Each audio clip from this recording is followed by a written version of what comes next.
Yeah. I don't know why I was starting laughing when I started. Oh, you should have seen the face I made yesterday. Really? Me and Jess were laughing. So, take your time. Perfect. Alright. Okay. My name is Matthew. I will be your social worker today. What's your name? My name is Stacy. Stacy, nice to meet you. Well, I thank you for coming in today. And it takes a lot of strength and character to come in and kind of work through some things. Yes. So, what brought you today? What do we got going on? Well, you know, it's towards the end of the quarter, and I'm just really stressed that Yes. I have like projects and papers and so there's the school stress, just trying to balance life with it. And, Yes. you know, there's some other life struggles that I'm dealing with, and Absolutely. it's been challenging. Definitely. I kind of have had some, I think what's adding to my stress in the classroom Yes. is that there aren't a lot of people like me, and I'm referring to like people of color. I understand that. That's actually been really hard for me. It's been really hard for me to relate to people. So it kind of seems like for the most part that you're kind of feeling not necessarily isolated, but kind of alone as far as kind of being able to kind of be represented and really understood within the classroom setting. Is that kind of what the same? Absolutely. Perfect. Absolutely, yes. I think that's amazing to come here and see because it kind of really addresses the fact of you as an individual and wanting to kind of acclimate to the situation you're in. Mm-hmm. So I want to kind of work towards understanding that, but before we get a little too in-depth with that situation a little bit, are you okay if I go ahead and talk about the confidentiality aspect of this? Yeah. Perfect. So essentially, you being in here, everything that is said is going to be kept between you and I, Okay. unless I feel that there's going to be a threat to a child, if you're going to hurt somebody else, or if you're going to be a hurt to yourself. Oh, okay. If I do feel like that is going to be relevant within our conversations, I do have to report that. Otherwise, everything you say is going to be confidential between you and I. Okay. And I will talk to you if there are things that I am kind of seeing or realizing. So I'm going to make sure we can communicate that. Other than that, you're free to talk about whatever you want. I'm here to kind of help guide you along the way and be there for you. Well, thank you. Absolutely. Your comfort and your honesty is the most present thing in here right now. Okay. So with that being said, what we talk a little bit about is you're trying to really acclimate to the school setting you're in while having to deal with the stress of the schoolwork, the personal life, and all the other things that you're kind of having to do with, which I understand can be very difficult trying to balance that all out while still kind of being representative of who you are as an individual, which I think takes a lot of strength and I think it takes a lot of courage. So I do kind of want to give you a little bit of credit for that. That's a big step to take. Absolutely. So with that being in mind and kind of talking to that situation a little bit more, how do you feel like your background plays into your perspective with that? Because I feel like for the most part, being in classroom settings, people tend to necessarily kind of want to be represented themselves, but we often get kind of lost in the big picture of things. So with you, how do you feel that you're not necessarily being represented? Well, maybe it has a lot to do where I grew up. I grew up in Southern California. So my instructors in the community college there, and even teachers in high school and you know, throughout grade school, there were a lot of Latinx instructors. Yes. They weren't all Latinx. They weren't all, but there were a lot. So I saw a lot of them in the classroom. Absolutely. A lot of them were my teachers. So that's one aspect of it, is that I'm taking these classes, the social welfare program. Okay. And I don't feel like I'm represented in the classroom. I like my instructors. Of course. I'm learning a lot of wonderful things. Yeah. It's just, I don't know how to describe it. There's just this, I don't want to call it a disconnect, but because I know my instructors are always willing to listen and do the work. Absolutely. But there's something about being a woman of color and not seeing people of color in places of power here Okay. has actually, I never knew it would be troubling. Yes. And the longer I'm here and the less I see that, it's actually discouraging. It's discouraging in the sense of, is it almost like, is it kind of a sense of unfair power, almost like an uneven balance? For the most part, I guess, to go along with that, do you feel like your background as perhaps a student mixed in with your cultural identity is kind of causing a little bit of, let's say, misrepresentation? Like, do you feel like they're discussing issues socially that may be relevant to the structure of kind of female inequality, Yeah. while at the same time, the setting you're in physically in the moment, you don't feel like you're necessarily being represented? I think that's actually puts it in a really well worded way. Yeah, I think there's that aspect of, I mean, and I'm kind of torn because I know I live in a state that is not as diverse Yes. as California, Southern California. Yeah. So I tell myself, you can't expect it to be as diverse. Yeah. But then you have, I don't know, it's just, Yeah. I'm in a program that talks about equity and inclusion. You're getting the kind of textbook idea of things, but not necessarily the actual real life application to your setting. Yeah. I definitely can understand that. I myself have never experienced that, so I don't want to sit there and say that I completely understand. But I do understand in the sense of, from your perspective, how that can be seen. And so first off, I want to let you know I'm really impressed at the fact that it takes a lot of courage to stand up and kind of understand where you're feeling misunderstood. And from that, I think we can work towards kind of trying to find solutions to either properly address that and work towards change, or ways in which we can learn to kind of cope with that and fit it into your curriculum in the sense of, on a personal level, to make sure that you're being heard and understood within your own dynamic of life. Okay. If that seems pretty okay, I think it'd be a similar route to take. One thing I did forget to mention prior is I would like to take some notes to kind of help assess our little interaction and interview. Yeah. And then from there, if we do have another interview, which I hope that you'd be open to doing, then we can kind of work through those a little bit more if you're okay with that. Absolutely. Perfect. So pretty much what I'm talking about right now is we're going to kind of go through the biopsychosocial model, and that's going to kind of help me get a bigger picture overall of what we're kind of encountering as a group to work through. So thus far we've talked about how you're feeling in school for the most part is a little bit misrepresented within the settings that you're acclimated to, and it's causing you to kind of feel a little bit not necessarily misunderstood, I apologize for that assumption, but more along the lines of alone. And I know in a big school setting, when you're dealing with a lot, it's really difficult to sit there and want to be successful while not necessarily being understood. And in a social work program, from my experience, is along the lines of going there to help others and be there for them, but you also need that same treatment for yourself.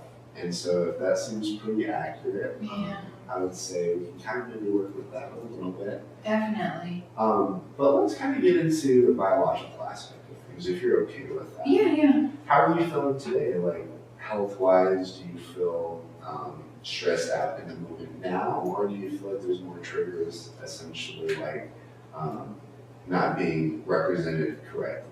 Like, Yeah. how are we feeling overall? You know, I'm exhausted. Yeah. I'm having trouble sleeping. I know I'm waking up 2 in the morning because I'm thinking of an assignment I have to do, Yes. and I'm staying up late working, and then I have to wake up early Yes. to come to school, and I have a bit of a commute. So, you know, I feel pretty exhausted. Pretty exhausted. Yeah, I do. It seems like you're dealing with a lot for the most part. I mean, I know being a college student can be very stressful. Yes. But especially with having to have a job on that and then adjust the schedules and jump around, I know that can be very kind of exhausting. Absolutely. Yes. Yes. But the fact that you're working on this, you're trying to better yourself, Mhm. you're working through your adversity and being from a different cultural background, almost kind of feeling alone at times, especially with you not necessarily being in Washington very long. Yeah. I know that can be difficult. It is. And I know that can be difficult, and I think it's amazing that you're doing that for yourself. Thank You you. know, it takes a lot of strength to do those things. So additionally, like, why do you feel like I know that you're having the issues within trying to balance everything, take care of yourself and do these. Or have you been eating very well? Do you necessarily kind of do things that kind of help cope and make you kind of feel a little bit kind of better overall? Mhm. Things of that nature. Well, let's see, like eating wise, lately so when I come on campus, normally like towards the beginning of the quarter, Yeah, of course, of course. I pack my lunch and I pack a little snack for, my way home because it's a bit of a drive. Of course. But like yesterday, I was exhausted. I have an 8 a.m. class, so I have to leave the house by 6, and Yes. I didn't really pack food, and I barely had time to buy a quick bite from Starbucks, and I was hungry, and Of course. but it was just that time crunch. Yes. So normally, I'm pretty good about having food packed and snacks and being prepared. Yes. But now that we're getting closer towards the end of the quarter, it's been harder. But about your question about like what am I doing, like maybe to Yeah. feel good, or I really like to go to the gym. Sure. So I go 5 to 7 days a week. It depends on the week. And I do different classes and just different cardio and strength training. And it just gives me, like, Is it almost like an outlet for you? It is. Kind of de-stress? it's an outlet, and it helps me de-stress because I'm able to, because I live like way out in the woods right now. Oh, wow. Yeah, so I have the drive to the gym, which is about 20 minutes, Yes. and I that time for me starts when I pull out of the driveway. I have my music, Good. then I get to the gym, and then I have my hour and a half workout, then my other 20-minute drive home. Yes. And I look forward to that time because it feels good to it just be about me. Yes. Exactly. Gives you that personal time to kind of focus on yourself and not have to kind of look at everything else. Because when I'm at the gym, I'm not thinking about schoolwork. I'm focusing on my form and Yes. am I doing these squats correctly? Of course. Of course. But again, that's what I normally do. But now that it's towards the end of the quarter, this week I didn't work out Monday. I didn't work out Tuesday. I'm probably not going to work out today. Yeah. I'm hoping tomorrow after school. Seems like you're under a time crunch. I'm in a really tight spot right now. Yes. And so I know it's temporary, but it's it's been hard to not have that time for me. You feel more kind of stuck in the moment and not necessarily looking at the long run picture, Yes. trying to find the silver lining essentially. Yes. Yeah, and I, like this morning, I was just a little bit in a bad mood. Yes. And then I just thought, oh, why? You know, and it's nobody else's fault. And then I thought, Yeah. well, like on my desk, it's like sticky notes of tasks I have to do. Yes. So I'm seeing these tasks and I'm like, whoa. And there's no way I can fit in the gym, but me not getting to the gym is making me grumpy. Of course. Yeah. It's almost kind of like you're minimizing that kind of coping mechanism at the same time, right? Just because you don't necessarily have the ability and time to do that. I do have kind of a thought process to kind of maybe assess this a little bit differently.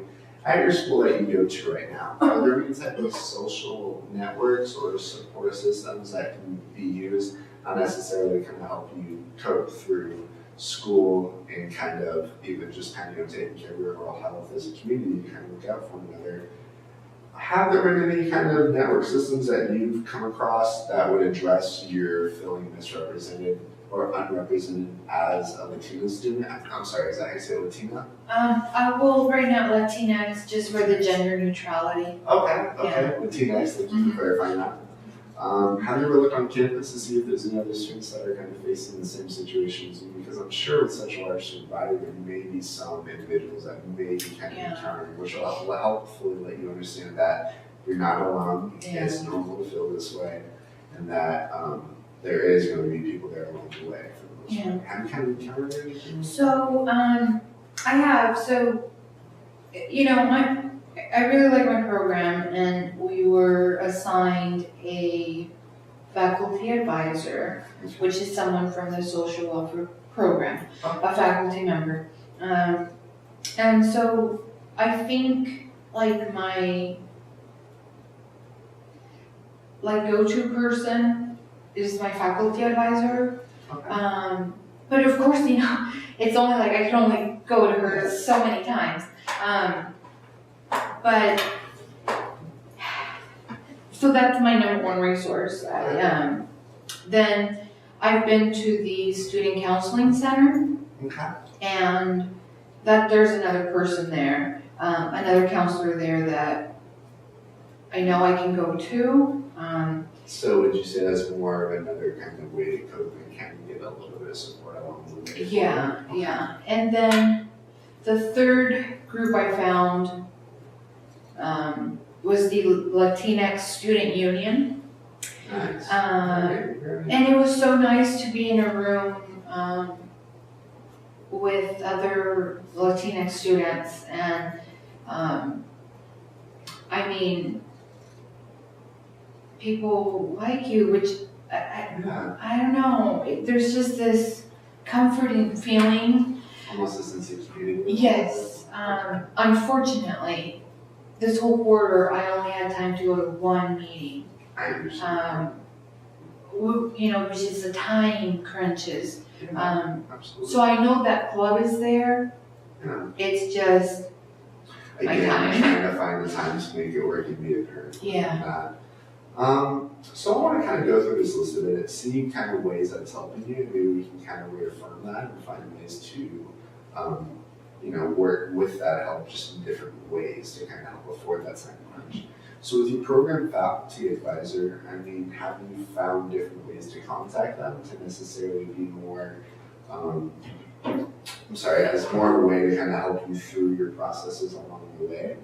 And what I mean by that is if it's okay that I clarify a little bit, is what exactly do you go to your faculty advisor for? You kind of talked about how she's your go-to and she kind of helps you out. What is it specifically that she kind of helps you along with? So,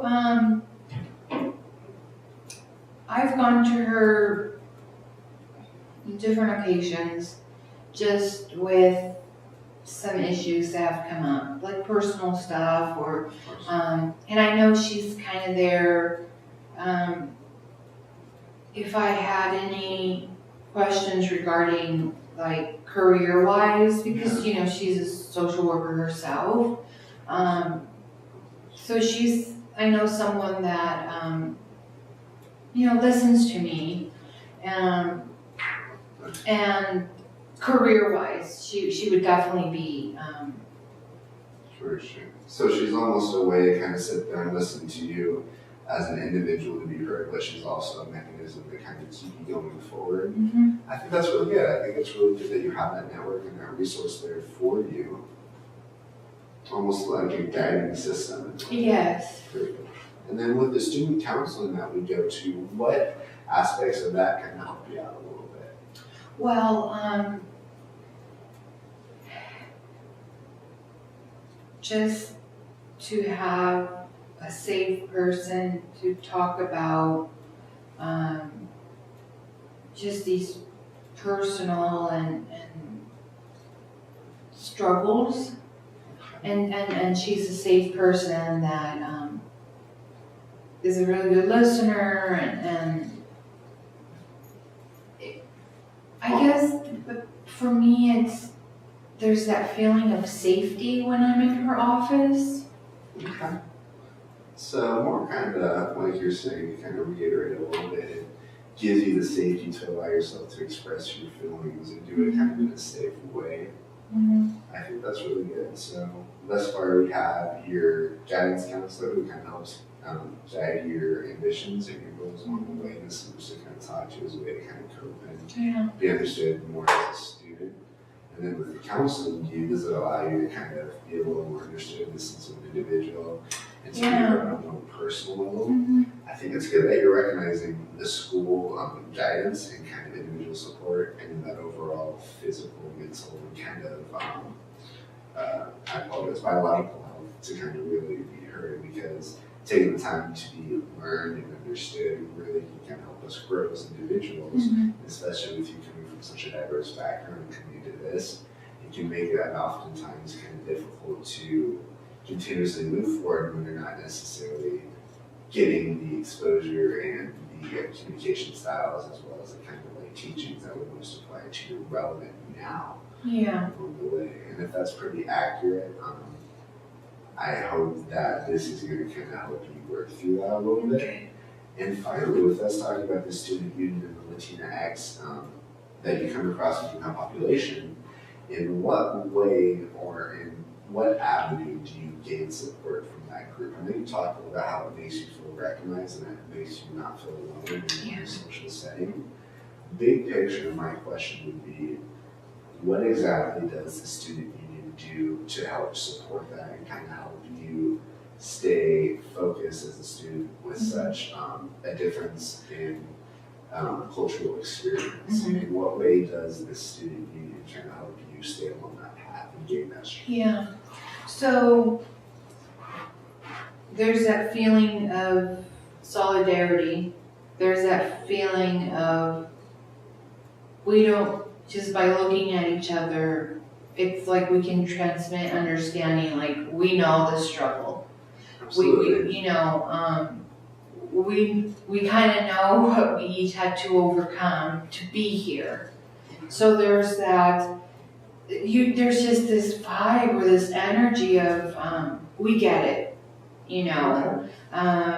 So you truly feel understood in that I moment. do. I think that's really important. I actually do. I think that's really important. So you'd say it helps you more overcome the adversity without having to sit there and explain it to somebody that really has never experienced what you've gone through. Exactly. I can understand how being experienced in that way can really help a lot. Well, I think you have a lot of strength, and I think the fact that you're able to kind of work through these different parameters and have those social networks is really good. So we talked about more at the individual level and kind of being relevant within school, dealing with this. In what ways have you, or do you have support systems outside of school that can kind of help you stay, I guess, overall balanced as an individual? Like, are there friends that you go out and hang out with a lot, or family systems that you connect to, or in what ways do you feel that you're able to kind of stay socially supported? Okay. Or would you say that the school itself kind of helps you with that? You know, I guess I want to say that the school helped me a little bit with that, Because when I first moved here, the only support system I had was my sister, but she lives in Southern California. So it was just like talking on the phone. Yes. But being a student at UW Tacoma, I made friends and I got close to a couple cohort members and I can talk to them about things, or we could have lunch together, or we could have dinner together. Good. And so school definitely like helped me have a little bit of a social life, which I didn't have before. Good. And I didn't know how much I actually needed it. That support system in your life. Mm-hmm. It does wonders what kind of being able to reach out and really have that in your life is really important. So I'd like to kind of talk about some of the strengths that we have here a little bit to kind of help you more kind of recognize your own abilities and to kind of expand on that. So I apologize, I should have said it a little more correctly. But overall, you're very courageous in everything that you're doing and everything you're working. Thank you. Absolutely. From simply just being a student and having to balance that with work and still maintain that social life along the way can be extremely difficult. I think the fact that you represent as a Latinx in a community that isn't necessarily very populated with that, it takes a lot of courage, and I really kind of congratulate you for taking that on and not kind of backing down, but rather approaching that with strength. That takes a lot of courage, and good job for that. Thank you. Absolutely. And then you also have the ability to kind of seek out and see the support systems within your own school to kind of go through that. Yeah. And I do think the fact that you're kind of working to kind of, maintain that exposure is a lot of strength. As well, the things that I feel like might be troubling you a little bit is the fact that you're trying to do all this time balancing along the way. And Yes. I can see how that is extremely Yes. difficult with such a busy schedule. I do want to let you know along the way that I feel like this is something that we can help with. We're going to find ways to kind of work along the way and maintain this. But I think overall, we're already on the good path. I just want to be here and kind of help you along the way of maintaining that strength within yourself. So if you're okay with it, I'd like to kind of go over goal setting a little bit and kind of working through that. I do need to go ahead and check my camera a little bit. There's something I need to kind of move around if you're okay with that. I'm totally okay with that. Fantastic. So, is there supposed to be a time frame on this? There should be. Camera. And then I can always edit this out too. Because the red is on for recording, but I'm not seeing the time for it. Let's see if we do this. Well, what you can do is we can stop it. Okay. And then we can